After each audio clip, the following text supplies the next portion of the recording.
Right, welcome to Tamimi Studio. My name is Martin Hayward. I'm Head of Digital and Data at Al Tamimi. I'm joined by Bushra. Bushra's a senior lawyer in our transport team. We're talking today about mobility and connectivity, digital transformation across industry sectors. Today we're looking at the transportation sector, a sector that has been transformed by digitalization, not simply over the last couple of years from COVID, but way back for a number of years. And the best place to look at that is the Middle East, where we've seen everything from Salik toll systems to the Dubai Metro to Etihad Rail. We've moved on from that to flying taxis and hyperloops and whole smart cities in Saudi Arabia that are going to be driverless. But for the purposes of today, we're going to be a little bit more mundane. And we're going to start off looking at some of the things that we're going to actually see hitting the streets of Dubai and Riyadh and Manama in the next few years. One thing that's already hit the streets is e-scooters. That's correct. And we've been doing a lot of work on that, and particularly in the transport team. And we see them all over the place, in our neighbourhoods, really being rolled out across the cities and cities that really work well for the e-scooters. But there's a lot of legal issues around that. I'd be interested to dig into some of those. Thank you, Martin. Good afternoon or good day, everybody.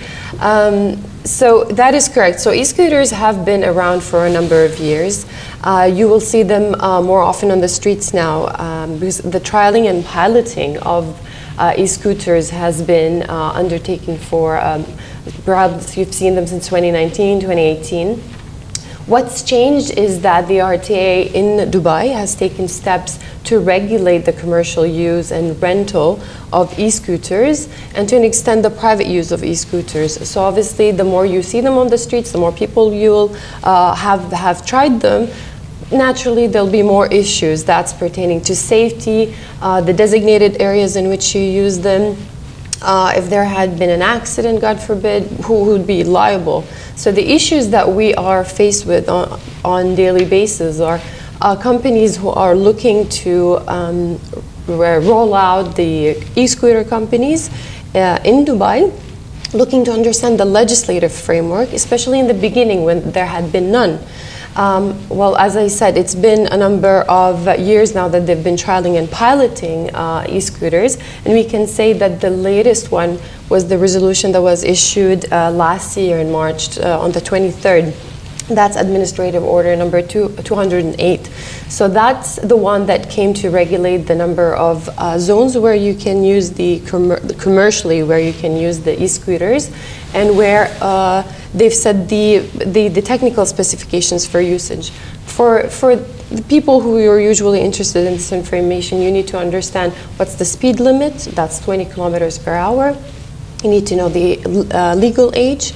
It was 14, it's been raised to 16 in the designated areas. Obviously for private use, there hasn't been a cap, but it's understood to be 18. You need to understand that you need to wear a helmet, you need to use your scooter in certain designated areas. But more to the point on e-scooters, and I think this is where more people would be of more interest, or be more interested to know is, for instance, what would happen if you're stopped by a police officer? What's the responsibility of the operator? And for this, as a general advice, what we can say is you need to use the scooter or think that you're driving a car, so you need to abide by the traffic laws. So everything that applies to a person or a rental company, renting out cars or using a car, you need to abide by the traffic laws.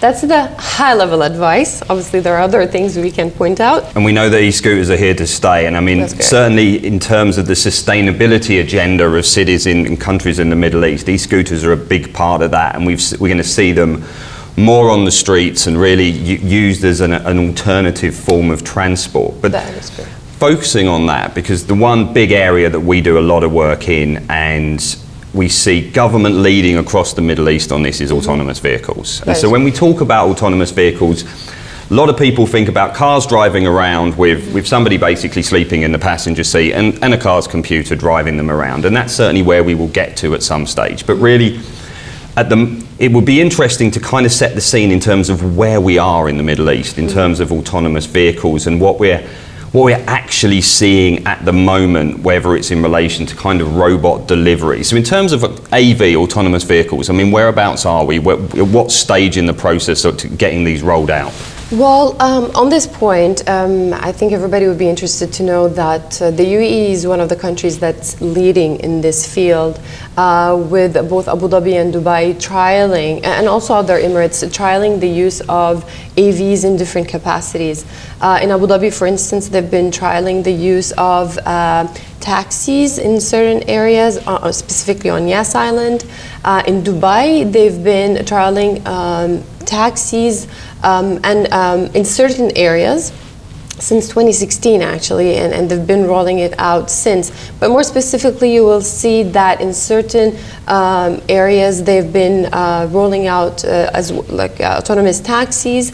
They've been looking to introduce Teslas, as you know, and I'm sure there are other types of AVs that they're using. But more on the legislative side, Dubai has introduced through an executive regulation back in 2019 as a resolution allowing for the piloting and trialing of autonomous vehicles, and the resolution is intended to streamline the trialing and piloting, whereby any companies that come into the market, they have a clear pathway to know where and how they can test out their cars. Obviously, they need to reach out to the Road and Transport Authority to have these the specifics of it regulated, but they can do that. The view is by next year, well, next year's year, by this year actually, 2022, they're looking to issue a legislative framework that regulates and governs the use of the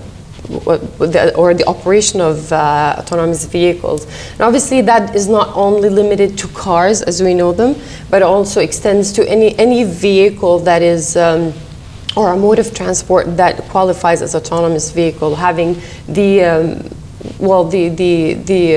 software that qualifies. So on that point, we expect to see more of it on the streets. I see that the legislative framework and all lawyers involved in that will be busier with questions coming in. Everybody will want to understand the liability will lie with whom. Obviously, issues of liability, insurance, regulation of usage, designated areas. All of these will be topics of interest to people, being whether owners of the cars, being lessors of cars or lessees of cars, or even as your normal pedestrian on a street. So I think it will be a topic of interest. Definitely we'll see more questions coming in this, in the coming months. Let's pick up on that software point, because that's a really important one, and a lot of work we do, because it's kind of that stage before real autonomous vehicles. It's what we call connected cars. It's that we know in our cars now they're basically highly technological. There's a lot in there, from navigation systems to entertainment systems. There's a lot of the car is basically run by computers. And the interesting thing for us as technology lawyers and telecoms lawyers is all of the issues around that. So that's everything from telecoms regulatory issues in relation to the SIM cards that are in the cars. There's GPS regulations. Updates. That's a huge one, because I mean, particularly, and it's interesting because the updates are key from a cybersecurity perspective. I mean, the one thing that these things have to be is safe, because the ability for them to be hacked in some form of cybersecurity incident, take over the car's computers, that's a big risk. And so what we're seeing is lots of work, both at the government and the regulatory level on that, but also with the manufacturers.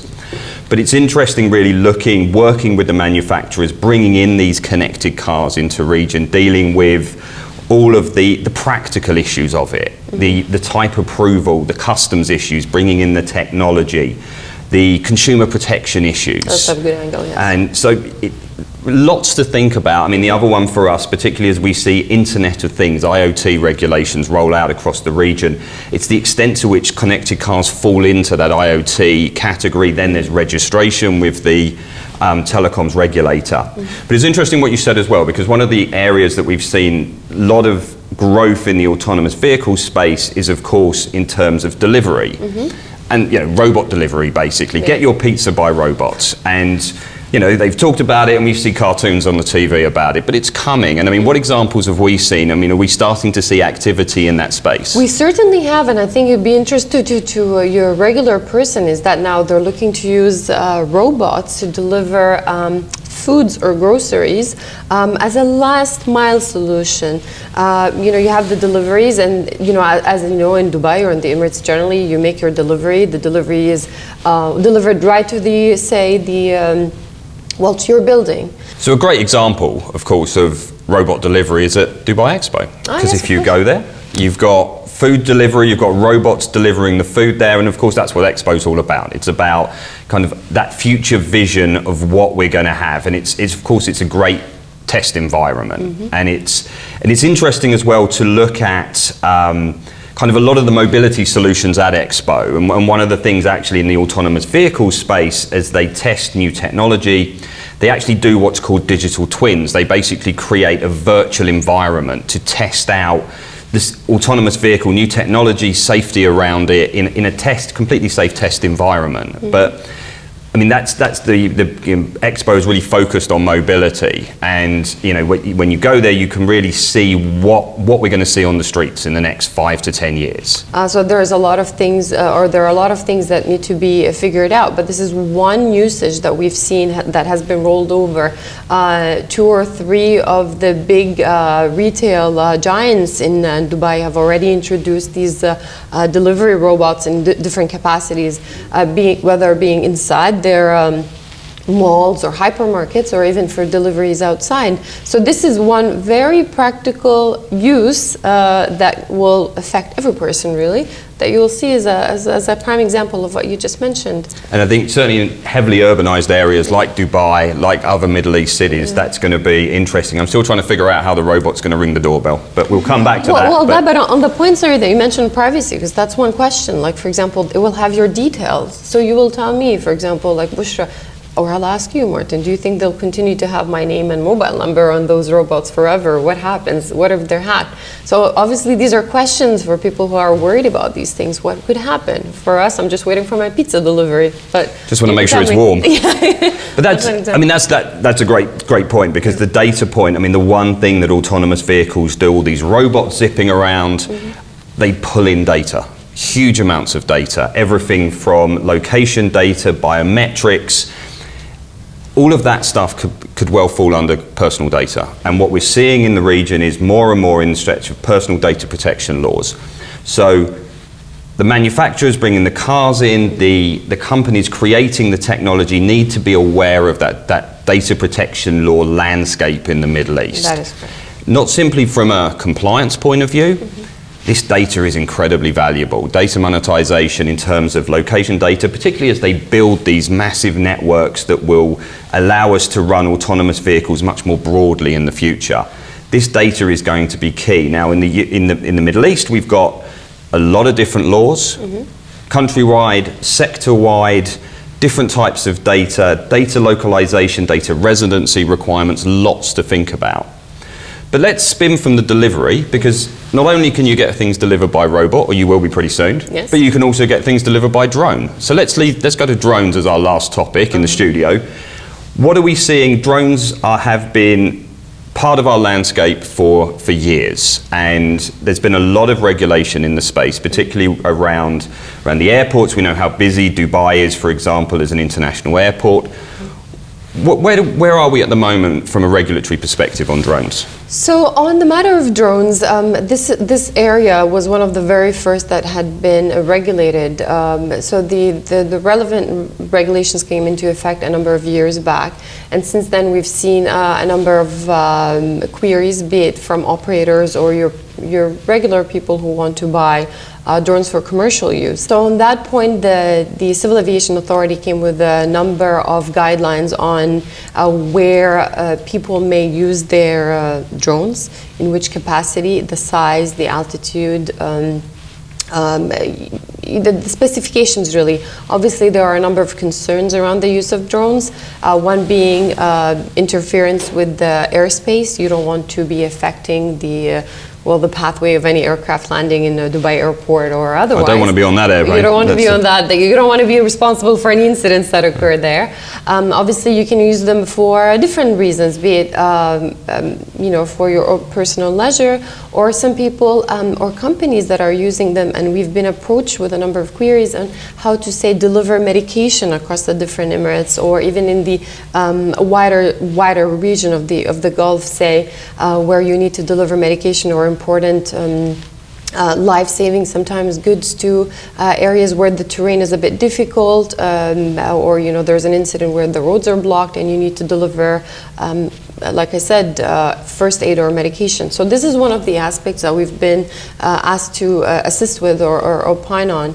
And I think the use of drone is very important, and we'll continue to see more of it. Obviously, these things need to be monitored, or anybody with interest in buying them or using them, be it for personal or commercial reasons, is strongly advised to continue to monitor the guidelines issued by the Civil Aviation Authority, be it here in the UAE or elsewhere, depending on the country where they live, because it would interfere with other, like I said, with airspace, and the legal liability is a strong aspect of consideration here.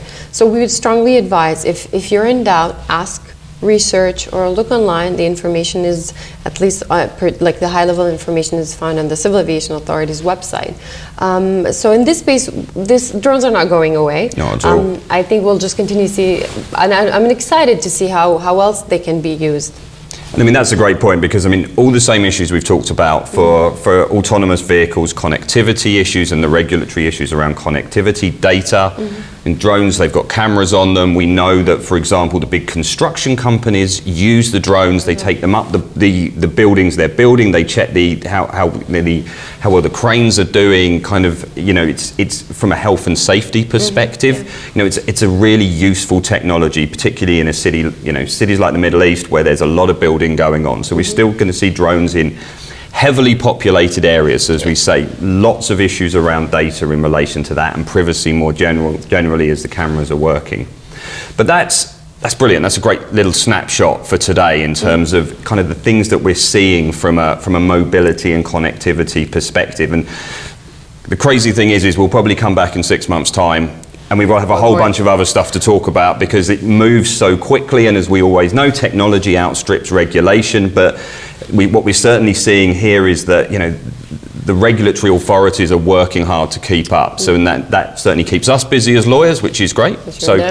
Many thanks for the opportunity to come and have a chat about this. Thank you very much, Martin. And just a concluding remark on the topic. Obviously, considering the area, but one will always continue to look, and the authorities will always continue to look for first last mile solutions in terms of mobility. In cities like ours, where everybody's on the go, there will always be new modes of mobility, there will always be new solutions, and obviously more regulations to follow to regulate that. So as you said, that will keep everybody busy, and we'll see the streets even busier soon, hopefully. That's true. And maybe the skies. I'm looking forward to my flying taxi. It's going to come. I know it. Anyway, thanks so much for all your time. Thank you very much, Martin. Great to speak to you. Thank you.